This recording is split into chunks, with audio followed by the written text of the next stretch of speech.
édition. Groupe Milano et Groupe Torino.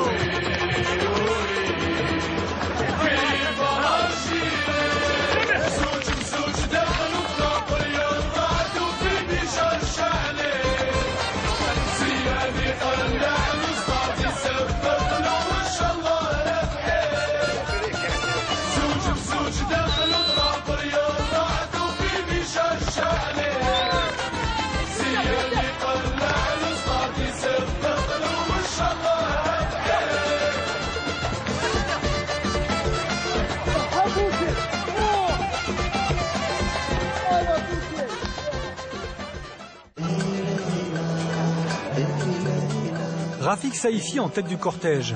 Ils arrivent de tous les horizons, d'Angleterre, de France ou du Qatar. 22 joueurs en mission pour tout un peuple pour renvoyer 24 ans après l'Algérie en Coupe du Monde. Quand tu arrives à l'aéroport, tu as un accueil comme ça. Hommes, femmes, garçons, des vieux, des vieilles, tu pries pour toi. Ça me donne la chair du pouce. Quand tu arrives comme ça, tu te dis franchement, je suis obligé de me défendre pour mon pays sur le terrain. Je donne le maximum.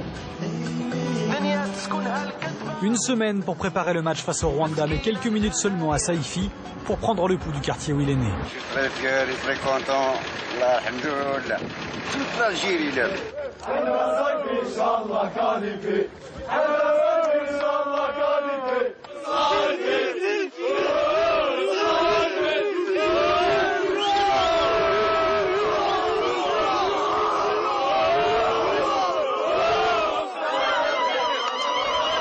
Je suis descendue en bas pour le voir. Je ne l'ai pas vu, j'ai vu la foule.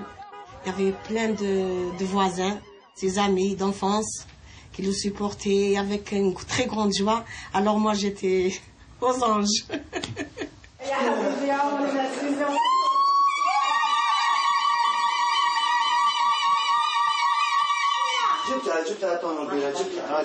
On ressent un truc où on ne peut pas l'expliquer. C'est plus fort que nous.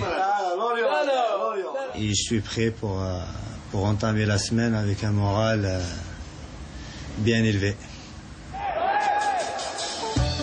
Rafik Saïfi, c'est le grand frère de la sélection. Ses cadres, Ziani, Mansouri, Belhadj, ont grandi en Ligue 1. C'est la France qui alimente la sélection algérienne. Et cette semaine, sur les 22 sélectionnés, 13 joueurs y sont nés et y ont été formés. Du jamais vu, car un nouveau règlement FIFA vient de permettre à Mourad Megni et Hassan Yebda de changer de couleur. Champions du monde chez les jeunes avec les Bleus, mais jamais sélectionnés chez les grands, ils viennent d'intégrer la sélection de leur pays d'origine. Les radios, il y a pas.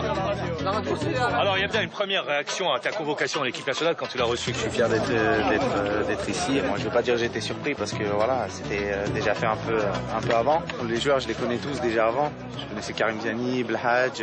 J'ai déjà dit que je suis disponible, bien sûr. Ouais, c'est marrant parce qu'ils posent 50 fois les mêmes questions, mais c'est normal. Je suis petit nouveau, donc voilà, ils posent beaucoup de questions sur l'intégration, etc. On va les aider, mais je ne sais pas comment. Mais la preuve, ils sont déjà, c'est eux maintenant qui nous aident. Et maintenant, il reste encore, je pense, à partir de demain, il faut rentrer dans le match et se concentrer. Parce qu'il y a trop de médias, il y a trop de pubs, tout ça. Maintenant, il faut baisser un peu le rythme. L'autre secret de la réussite actuelle, une organisation quasi sans faille. Voyage en première classe, encadrement professionnel et surtout hébergement loin de la folie algéroise, à l'hôtel du centre militaire de Beni Messous, xueux, mais fermé à double tour.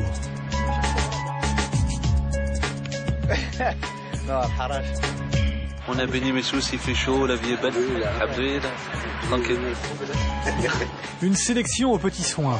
Des petites lasagnes, de la mayonnaise. Des conditions dignes des plus grands clubs européens et l'ambiance s'en ressent. Tu peux manger avec nous? Notre caméra sera la seule autorisée à pénétrer dans le terrier des Fennecs. Là, c'est la nouvelle tendance. Voilà. Ah ouais, ça, c'est la nouvelle génération. Ça, c'est où? Mouchtar Chemblach, les Allemands. Vas-y, répète.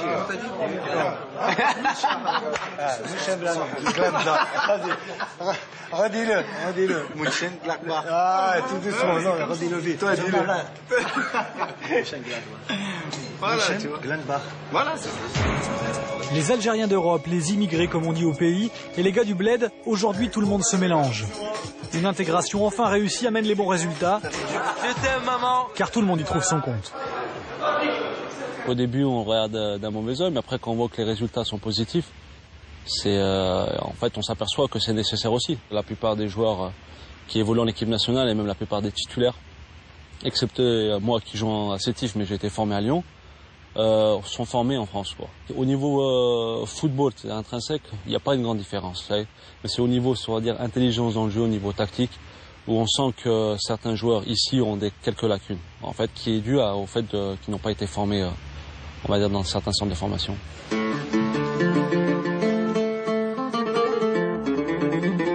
Mais si tout cela fonctionne, si les jeunes Français sont là, c'est grâce à un homme de réseau. Mohamed Raouraoua, revenu de la FIFA en mars dernier pour reprendre la tête de la fédération, avec la certitude que l'Algérie peut à nouveau être ambitieuse. Le jour de mon élection à l'Assemblée générale, j'ai dit que mon objectif était la Coupe du Monde et c'est devenu l'objectif de toute l'équipe technique. Je pense qu'au départ, ça me semblait difficile. On s'est amélioré énormément. La fédération est devenue beaucoup plus professionnelle parce que ce n'était pas le cas il y a une année de ça. On n'était pas dans les mêmes, on était dans des hôtels de 5 étoiles, mais qui étaient ouverts à tout le monde. Tandis que là, nous sommes dans un cadre fermé où on peut avoir le maximum de concentration, d'autant plus que maintenant la notoriété de l'équipe nationale a dépassé ce qu'on pensait au départ.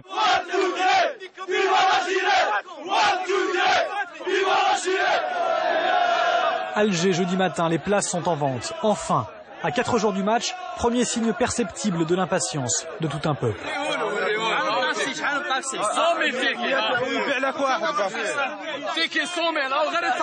Est-ce que tu as ton ticket? Oui, j'ai un ticket. Depuis 4 heures du matin que je suis ici, et alhamdoulilah, j'ai un ticket. Et vive l'Algérie. On sacrifie, on fait tout pour l'Algérie. 24 ans que l'Algérie attend de revivre cette émotion. Chanter son hymne pour une Coupe du Monde avec les Madjer, Kourichi, Belloumi ou Daleb. La dernière, c'était en 86. Mais celle qui a marqué l'histoire à jamais, c'est 82 et la victoire face à la grande Allemagne de l'Ouest. Je pense que c'était l'âge d'or du football algérien. Nous dominions le football au niveau africain. C'était une fierté pour toute l'Algérie. Je crois que maintenant, une qualification Coupe du Monde, ça compte beaucoup. C'est très important. On est des dieux, donc c'est pour ça qu'on ne peut pas les décevoir. Et je pense que nous, quand on avait joué en Espagne en 82, quand on a battu l'Allemagne, l'Algérie était tout en folie. Mais tout le monde a participé. Il n'y avait pas que les jeunes, il y avait les vieilles dames avec leurs voiles et tout ça. Tout le monde a participé. Il y a des équipes qui marquent et l'équipe de 82 a vraiment marqué le football algérien et je pense que celle-ci était capable de faire autant. La nouvelle génération face à son histoire et celle du foot algérien. Grosse pression en guise de transmission du flambeau. On va faire un match, les nouveaux contre les anciens. On va les exploser. Il faut que vous fassiez un truc genre merci en groupe. C'est-à-dire... merci à vous les anciens de nous transmettre le drapeau, d'accord? Action! À l'occasion d'un tournage pour une publicité, un opérateur de téléphonie a réuni les joueurs de 82 et ceux qu'on appelle déjà leurs successeurs. Ça c'est superbe. C'est bien.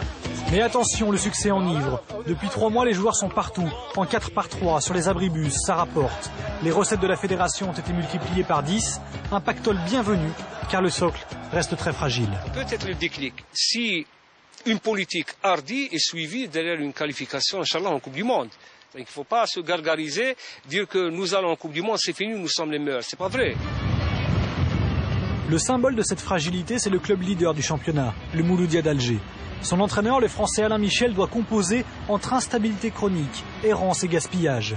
À l'arrière du grand stade du 5 juillet, c'est là que le plus grand club du pays tente de travailler. On a réussi à coloniser ça. Bon, on arrive à avoir le terrain tendu. Bon, il faut de temps en temps de marquer un peu plus, mais bagarrer pour aller pour le tracer, pour le reste. Mais bon, l'endroit est pas trop mal, il y a des grillages, bon, le cadre est plutôt sympathique. L'an dernier, il y en avait un autre là-bas, vous voyez peut-être en passage, c'est un terrain d'athlétisme. Mais bon, le terrain était un peu pourri, il y avait beaucoup de trous, donc on laissait quelques chevilles de temps en temps. Donc on avait bagarré pour venir ici, véritablement. Mais sans ça, on pouvait aller aussi là-bas.